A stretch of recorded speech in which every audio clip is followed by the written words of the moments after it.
understand the reality on the ground. And I'm talking the real reality of the people who pay your salary, the people who pay the salary of your lobbying firm. We don't have cash flow. All right?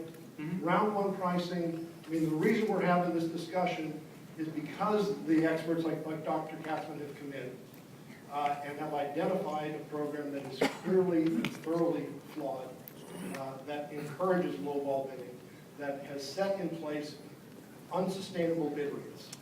We are experiencing that right now.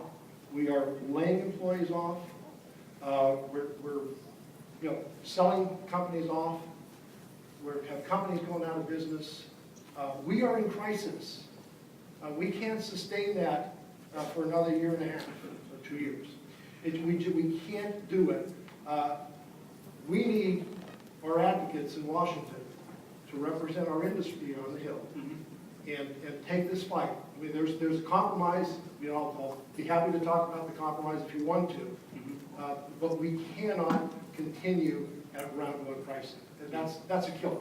I don't. John raises a very critical question or issue that I don't consider to be adversarial or anything like that. I think it's a real critical question here. This is an issue that home care did not take lightly. Like I said, our position to start off was to suspend round one contracts and go back to the fee schedule pricing. That received a resounding thud on Capitol Hill. They said, this is a non-starter for us. And when you're hearing this from your ardent champions who are pushing this proposal, I think you have to take into consideration and look and say, well, how would you approach this issue? Because we did, John, look at various other options. This is probably the hardest program or provision of this entire pricing program. I will say that they said we want to leave round one pricing in place. That's where they were. We came back and said, that's not good enough. What about all the other people who are frozen out of this market for the period of time?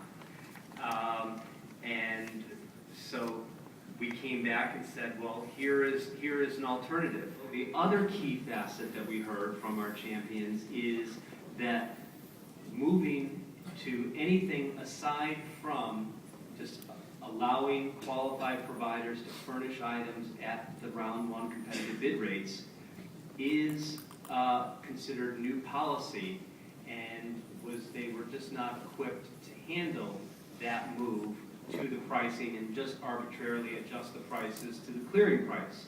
So with all this said, it's not something that AA Home Care likes or wants.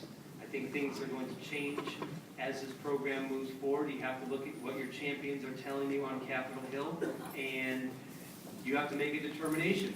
Do you take it or leave it? And that's really it's not like we're holding a straight or a full house here, being able to move forward. The timeline is the timeline. If we're not able to lock arms, change this program, we have round two coming up.